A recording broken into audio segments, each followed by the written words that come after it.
ఇప్పుడు నేను ఒకటి రీసెంట్‌గా గూడా విన్నాను. ఈ ట్రోలింగ్ వల్ల, ట్రాఫిక్ ఇష్యూ వల్ల మీ మీద ఏదో కేస్ అయిందని కూడా. మన ట్రాఫిక్ గురించి చెప్పారు అంతే. కేసు ఏం అంటే లేదు. కేసు అదంటే ఏం లేదు, కానీ అది వాళ్ళు చెప్పేది కూడా మన మంచికే కదా. హ్మ్. అంబులెన్స్ వెళ్తుందట, అంబులెన్స్ వెళ్తుంటే దారి కొంచెం ప్రాబ్లం, మరి అలా చేయకూడదు కదా. ఆ! తప్పని ఒప్పుకోవాలి హ్మ్. కదా. హ్మ్. దానివల్ల మరి ప్రాబ్లమే కదా. మరి అది కోప్పడినా మనం తీసుకోవాలి. హ్మ్. అది నేను పబ్లిక్ కూడా ఒకటే చెప్తాను, మన వల్ల ఇంకొకళ్ళు సఫర్ అవ్వకూడదు, హ్మ్. ఇంకొకళ్ళు ఇబ్బంది పడకూడదు. హ్మ్. ట్రాఫిక్ కూడా కొంచెం అటు పక్కన కొద్దిగా, ఎందుకంటే ఫుట్పాత్ మీద బతుకుతున్నాం కదా హ్మ్. మనం. కానీ ఇంతమంది నాకు సపోర్ట్ చేస్తున్నందుకు కూడా చాలా ఆనందంగా ఉంది. నేను ఫుట్పాత్ మీద వాళ్ళని కూడా ఇంత ఎంకరేజ్ చేస్తారా, ఇంతలా ఇచ్చేస్తారా అనే దానికి నిజంగా నేను చాలా అంటే చాలా, నాకులాగే ఇంకా చాలా మంది ఉన్నారు, వాళ్ళకు కూడా ఇలాగే ఉండాలని కోరుకుంటున్నాను. ఓకే. అది. మరి ఈ ఫుడ్ కోర్ట్ స్టార్ట్ చేసిన తర్వాత ఆంటీ ఏమన్నా స్ట్రగుల్స్ ఫేస్ చేశారంటారా? అంటే నార్మల్‌గా మీరన్నారు గదా! చాలామంది పోటీకి దిగారు మాతో పాటు ఇలా అని. ఆ తర్వాత ఏమన్నా స్ట్రగుల్స్ జరిగాయా? అంటే ఆ తర్వాత కూడా పబ్లిక్ సపోర్ట్ వచ్చారు అప్పుడు. Public support. పబ్లిక్ ఎందుకంటే అలా నన్ను మాటలు అంటుంటే కూడా అమ్మ మళ్ళీ ఇది కూడా చెప్పేది, ఎప్పుడు కూడా మన నిగ్రతను కోల్పోకూడదు. హ్మ్. తన కోపమే తనకు శత్రువు. హ్మ్. ఇప్పుడు కోపం పడితే ఎంత కోపం చేస్తే అది అదే మనకి విలన్ అవుతుందంట. హ్మ్. ఎవరో కాదంట, మనలోనే ఉంటదంట. హ్మ్. మన కోపమే మనకు శత్రువు అని చెప్పింది అమ్మ. హ్మ్. కానీ మనం ఏదైనా సరే ఎదుటి వాళ్ళు మనల్ని ఏమన్నా ఇదిగా అన్నప్పుడు మనము తొందరపడి వాళ్ళని అనకూడదు. హ్మ్. ఎందుకంటే వాళ్ళనేది ఏంటనేది మనం వాళ్ళ మాటలను బట్టి మనకు అర్థమవుతుంది. ఇప్పుడు బురద మీద రాయేస్తే చింది మన మీదే పడుతుంది హ్మ్. కదా. అవును. కావాలని ఎవరు బురదలో రాయి రాయెయ్యరు కదా, కదా. అది మన మీద పడుతుంది కదా. హ్మ్. అలా చేసేది చేస్తూనే ఉంటారు. హ్మ్. కానీ అది వినేది ఈ చెవిని వినాలి, ఈ చెవిని వదిలేయాలి. హ్మ్. మనం ఏంటనేది మనకు తెలుసు. హ్మ్. అది ఎన్నో అనుకుంటారు, అనుకున్నాయన్ని పట్టించుకుంటే అసలు ఈ లోకం మీద బతకలేవు. మాటలు అన్నారు నిజంగానే. కుమారి ఆంటీకి ఒక పెద్ద ఫ్లాట్ ఉంది, అపార్ట్మెంట్ ఉంది, నెలకి ఇన్ని లక్షల ఆదాయం వస్తుంది, ఒక ఇన్నోవా కార్ ఉంది, ఊళ్ళో ఎకరాలు ఎకరాలు పొలం ఉంది అని ఏయో వస్తున్నాయి. ఆ, అవన్నీ వాస్తవమేనా అసలు? అసలు ఏం అన్నీ లేదు. ఒట్టియే అన్నమాట. మీకు నాకు కావాలంటే నా ఆధార్ కార్డు నెంబర్లు కూడా ఇస్తా. ఆధార్ కార్డు అన్ని మీరు కుడితే వచ్చేస్తుంది కదా నా పేరు మీద ఏమున్నాయి అనేది. ఒక మన వైఎస్ జగన్మోహన్ రెడ్డి గారు ఇచ్చిన ఇల్లు మాత్రం ఉంది. ఉమ్, మొన్న ఇల్లు వచ్చింది నాకు, ఉమ్, ఆ ఇల్లు మాత్రం అది కూడా పైన వచ్చింది. ఉమ్. అది ఓకే. ఇల్లు. సో పెట్టుకున్న ఇదంతా అసలు వాస్తవం కాదు. అస్సలు ఓకే. రేకుల రూమ్ అయితే కొనుక్కున్నాను నాన్న. మాకు ఫస్ట్ నుంచి కూడా బిల్డింగ్లో ఇప్పుడైతే నేను పుట్టి పెరిగినాక ఇప్పటి వరకు అయితే బిల్డింగ్లో ఉన్నదైతే నేను లేను. ఉమ్, మేమిద్దరం మా పెళ్ళైనాక కాపురం చేసింది బిల్డింగ్లో అయితే లేదు. ఉమ్, ఫస్ట్ నుంచి కూడా గుడిసెలో కూడా ఉన్నాం మేము. చిన్న ఊరు ఇప్పటికీ ఉన్నాయి. మన అపర్ణ టవర్స్ దగ్గర వెళ్ళే దారిలో ఇటు వెళ్తాం కదా, ఇజ్జిత్ నగర్ ఓకే. వెళ్తుంటే అక్కడ గుడిసెలు ఉంటాయి. ఉమ్, సూర్య టవర్స్కి వెళ్ళేదాన్ని పక్కన ఉమ్, ఆ గుడిసెల్లో ఉన్నాం మేము ఫస్ట్ స్టార్టింగ్. ఓకే.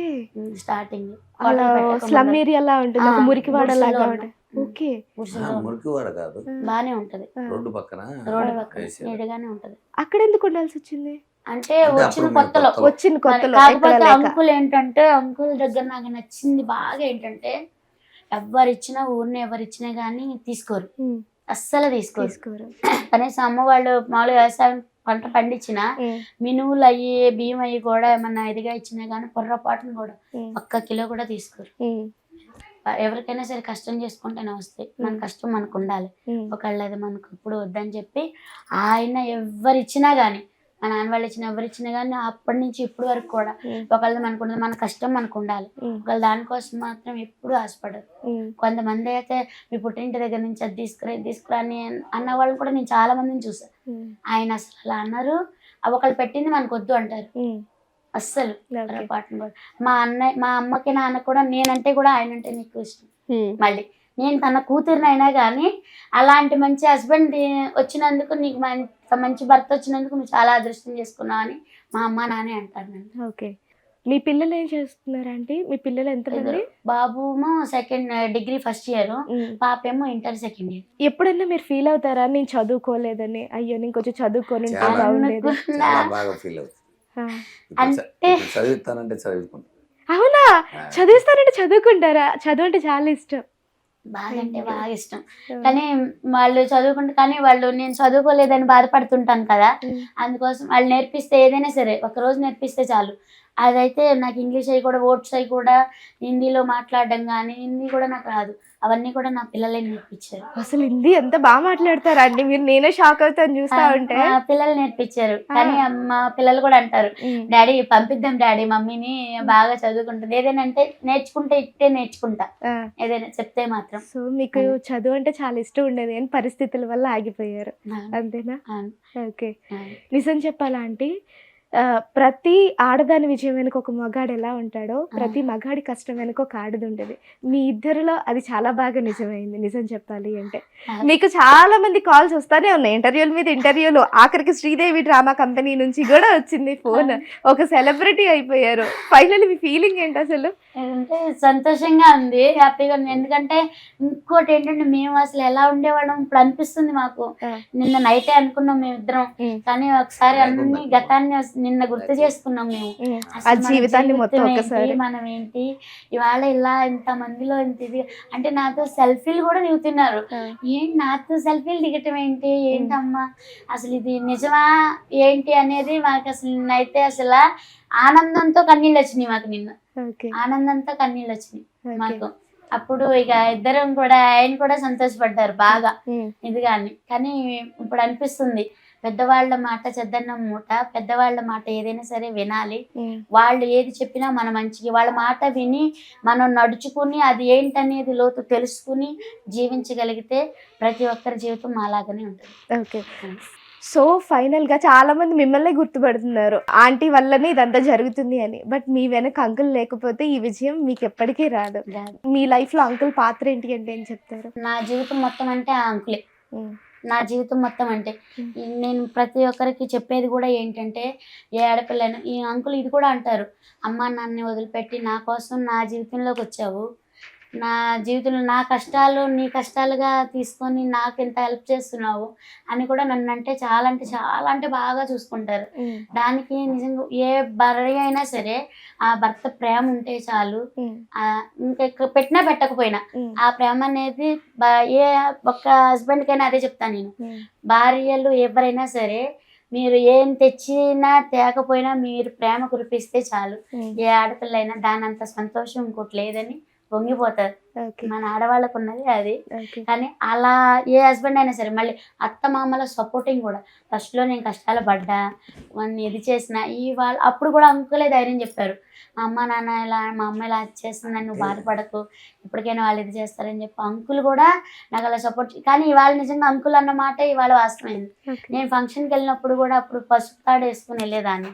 అంటే కొంచెం ఉన్నవాళ్ళు ఇదిగా ఉన్నప్పుడు కూడా పసుపు తాడు వేసుకురాకపోతే కొంచెం గిల్టి తాడు ఏదన్నా వేసుకుని రావచ్చు కదా. అప్పటి నుంచి ఇప్పటి వరకు కూడా నాకు 250, 300 నా శారీ ఏదైనా సరే. ఇంకా అంతకు మించి అయితే కసి పట్టుదల. మేము ఇక్కడి నుంచి వచ్చాం, మేము కూడా పైకి రావాలి అని కష్టపడి పైకి వస్తాం. ఇలా అన్నప్పుడు ఒకటి ఒకరి మాటకి ఒకరు విలువిస్తారు, ఒకరి నిర్ణయాలకి ఇంకొకరు గౌరవిస్తారు. ఆ రోజున అలా ఏడ్చినప్పుడు కూడా అంకులు కనీసం అనేవాళ్ళు ఎన్నైనా అంటారే, మన జీవితం అంటే మనకు తెలుసు, కానీ అలా ఏడుస్తుంటే కూడా నా కన్నీళ్ళు తుడిచి అంకుల్ అంటే అంకుల్ కూడా ఉన్నారు నన్ను అలా అన్నప్పుడు. ఏమనేవారు? ఇలా పసుపు తాడు వేసుకుని రాకపోతే గిల్టీ తాడని వేసుకుని రావచ్చు కదా. నేను ఊరుకునేవాడిని కాదు, గిల్టీ తాడు రోల్ మోడల్ కొంటే ఊరుకునేవాడిని కాదు. అది అట్లా అన్నప్పుడు ఎందుకు కష్టపడి సంపాదించుకుని కొనుక్కుందాం, ఇవాళ అన్ని సమకూర్చాను. మరి ఇంత చేస్తున్నారు కదా, ఎప్పుడైనా ఫ్యామిలీకి నేను టైం ఇవ్వలేకపోతున్నానే, నా కుటుంబంతో బయటికి వెళ్ళలేదు ఎప్పుడు ఉండదు అంటే. ఎందుకంటే సంవత్సరానికి ఒక్కసారి మాత్రము టూర్లు అంటే విడిగా బయటకి ఎక్కడికంటే వెళ్ళాం. దేవుడి గుళ్ళు అంటే పిచ్చి మాకు అందరికీ కూడా. దేవుడి గుళ్ళకి మాత్రం సంవత్సరానికి ఒకసారి ఒక వారం రోజులు 10 రోజులు ఇప్పుడు ఆల్మోస్ట్ అన్ని తిరిగాం. ఏ దేవుడిని బాగా నమ్ముతారు? ఏ దేవుడిని? శివుడు, పార్వతి, దుర్గమ్మ, వెంకన్న బాబు, మొత్తం దుర్గమ్మ అంటే బాగా నాకు చిన్నప్పటి నుంచి. నేను 8 సంవత్సరాల పిల్లప్పటి నుంచి నేను దుర్గమ్మ మాలేసుకున్నాను. అంటే 11 రోజులు మాల. అమ్మవారిని ప్రతి సంవత్సరం నిలబెట్టుకుంటా, అప్పటి నుంచి ఇప్పుడు పెట్టుకుంటా. ఒక ఇయర్ నిలబెట్టకపోయినా నాకు ఒక ఇయర్ నిలబెట్టినందుకే నాకు కరోనా వచ్చింది. అంటే అది ఒక మూఢ నమ్మకం ఏమో తెలియదు కానీ వాళ్ళ సపోర్ట్ కూడా నాకు ఉంది, వాళ్ళ దీవెనలు కూడా ఓకే దేవుడు లేనిదే మనం లేము. Okay. Nearly food court start చేసి ఎన్ని ఇయర్స్ అవుతుంది ఆంటీ? 2011. 2011లో స్టార్ట్ చేశారు. 11 ఏళ్ళ నుంచి సక్సెస్ఫుల్ గా రన్ అవుతుంది. ఓకే, ఫైనల్ గా ఫస్ట్ లో ఈ ట్రోలింగ్ జరగక ముందు మీ ఆదాయం ఎలా ఉండేది, ఇప్పుడు ఎలా ఉంది? ఇప్పుడు ఇంకో మాట చెప్పాలంటే ఇప్పుడు అప్పుడే ఇంకా గిరాకీ బాగుండేది. అవునా? అంటే క్రౌడ్ వస్తుంది కానీ కర్రీస్ ఎక్కువ వెళ్ళిపోతున్నాయి, రైస్ అమ్ముకోనికి ఉండట్లే. ఆ, డబుల్ కర్రీలు మళ్ళీ పార్సల్. నేను ఇప్పుడు 100 kgs చికెన్ ఉండేనా 2 hours కూడా ఉండట్లే. ఓకే. అప్పుడు అంటే కొంచెం 3 hours అని ఉండేది, ఇప్పుడు 2 hours కూడా ఉండట్లేదు. కర్రీస్ పార్సల్ ఎత్తుకెళ్తున్నారు, డబుల్ కర్రీ రైస్లు మిగిలిపోతుంది. రైస్లు ఉండిపోతున్నాయి, రైస్ వెళ్ళట్లే, ఓకే. కర్రీస్ వెళ్ళిపోతుంది. ఓకే.